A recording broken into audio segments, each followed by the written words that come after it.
नमस्कार। मौसम तक चैनल पर और न्यूज मीडिया मंच पर आपका बहुत बहुत अभिनंदन। मैं हूं देवेंद्र त्रिपाठी। मॉनसून के आने में विलंब होगा ये तो लगभग पता चल चुका है, लेकिन मॉनसून आने की घोषणा कब होती है इसकी बात कर लेते हैं। ये वीडियो मैं रिकॉर्ड कर रहा हूं 17 मई को और अपलोड करूंगा मौसम तक चैनल पर 18 मई को। वजह यह है कि आज शाम को नेशनल वेदर बुलेटिन किया है अपलोड, तो हो सकता है कि आपको देखने में समय लगे, इसलिए सुबह अपलोड करूंगा।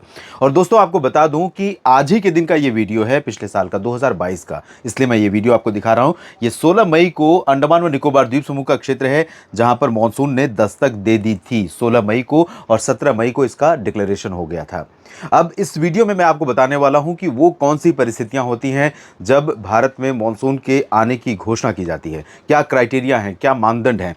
और सबसे इंपॉर्टेंट चीज ये है कि दो मैप आपको दिखाने का प्रयास करूंगा। ये मैप है 2022 का, जब मानसून आ चुका था 17 मई को, और 17 मई का ये मैप आप देखिए, अरब सागर और भूमध्य रेखा के ऊपर का जो बंगाल की खाड़ी का रीजन है पूरा देखिए, पश्चिमी और दक्षिण पश्चिमी हवाएं लगातार एक दिशा में, एक लय में, एक स्पीड में चल रही हैं। और ये एक प्रोमिनेंट फीचर है जो इंडिकेट करता है कि मानसून का आगमन हो चुका है। जबकि अब मैं आपको दिखाना शुरू करता हूं कि क्या इस समय परिस्थितियां हैं। इस समय आप देखिए, भूमध्य रेखा के ऊपर का पूरा रीजन खिचड़ी बनी हुई है यहाँ पर, चाहे वो अरब सागर हो या फिर बंगाल की खाड़ी हो। बंगाल की खाड़ी में थोड़ा सा डायरेक्शन क्लियर है, लेकिन उसके दक्षिण पूर्वी क्षेत्रों पर जो हिंद महासागर के ऊपर का हिस्सा है, यहाँ पर हवाओं में डिस्टर्बेंस है। इसके अलावा साइक्लोन यहाँ पर भूमध्य रेखा के नीचे बना हुआ है, फैबियन। तो ओवरऑल अगर आप इन डायरेक्शंस को, इन हवाओं की इस दिशा को देखें, तो ये लगभग लगभग स्पष्ट है कि मानसून का आगमन तो ये हवाएं फिलहाल होने का संकेत नहीं दे रही हैं। यानी कि जहां 17-18 मई को आमतौर पर अंडमान व निकोबार द्वीप समूह पर मानसून का आगमन हो जाता है,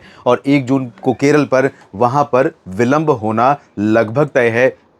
बहुत सारे मित्र कमेंट कर रहे हैं कि 1 जून को आ जाएगा, चिंता मत करिए, 2 जून को आ जाएगा। लेकिन देखिए, कुछ पैरामीटर होते हैं, कुछ क्राइटेरिया होते हैं। तो क्राइटेरिया और पैरामीटर आप देखें तो इंडिकेशन यही है कि मानसून के अराइवल में देरी होने की संभावना है। और अब मैं बात करूंगा कि क्या कंडीशंस हैं जिनके मिट होने पर ये अनाउंसमेंट होता है कि मानसून देश में दस्तक दे चुका है, खासतौर पर केरल में। क्योंकि अंडमान व निकोबार द्वीप समूह में नहीं, बल्कि जब केरल में मानसून दस्तक देता है तब भारत में मानसून के आगमन की घोषणा की जाती है। तो इसमें सबसे पहले मैं आपको क्राइटेरिया दिखा दूं। ये क्राइटेरिया है 10 मई के बाद।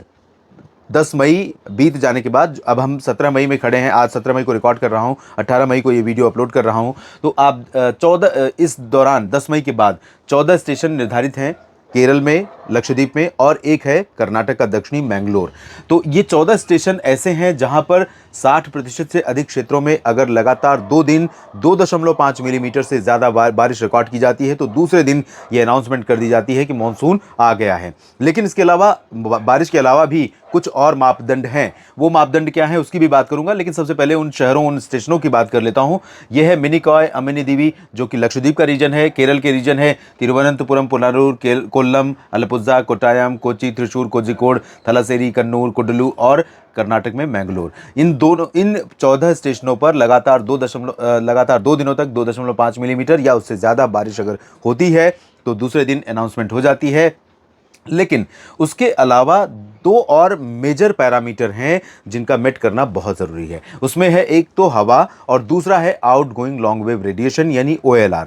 तो हवा क्या है? हवा के लिए मैं आपको बताता हूं, ये है भूमध्य रेखा के ऊपर का रीजन। भूमध्य रेखा के ऊपर से 10 डिग्री के बीच, ये 10 डिग्री यानी जो 10 डिग्री उत्तरी अक्षांश के बीच में, और साथ ही साथ 50 से 80 डिग्री पूर्वी देशांतर के बीच में जो रीजन है, ये वो रीजन है यहाँ से लेकर के यहाँ तक, और ये 10 डिग्री के बीच में। यहाँ पर जो हवाओं की डेप्थ है, पश्चिमी हवाओं की, वो डेप्थ 600 एचपीए पर होनी चाहिए, लगभग 4.2 किलोमीटर ऊपर समुद्र की सतह से, लगभग 4.2 किलोमीटर ऊपर हवाओं की डेप्थ जो है लगातार पश्चिमी होनी चाहिए इस पर्टिकुलर रीजन में। ये एक दूसरा पैरामीटर है, मेजर पैरामीटर, जब यहां पर माना जाता है कि मानसून का आगमन हो चुका है। तीसरे पैरामीटर की बात करते हैं, आउटगोइंग लॉन्ग वेव रेडिएशन की, और ये भी 5 से 10 डिग्री उत्तरी अक्षांश और 70 से 75 डिग्री पूर्वी देशांतर का रीजन है। तो यही वो रीजन है जहां पर outgoing long wave radiation 200 hertz megawatt होनी चाहिए, उससे कम होनी चाहिए, का जो मान है उससे कम होना चाहिए 200 मेगावाट से। और ये आउटगोइंग लॉन्ग वेव रेडिएशन है क्या, ये मैं आपको बताता हूँ। जब सूरज की रोशनी धरती पर पड़ती है तो धरती पर पड़ने के बाद ये वापस भी लौटती है। इसी को कहते हैं आउटगोइंग लॉन्ग वेव रेडिएशन। लेकिन जब यहाँ पर, और इसका ये पैरामीटर क्यों बनाया गया है इसकी बात मैं करता हूँ। ये पैरामीटर इसलिए बनाया गया है कि जब यहाँ पर क्लाउडिंग होगी, लगातार घने बादल होंगे, तो जो OLR है वो लगातार कम होती जाएगी।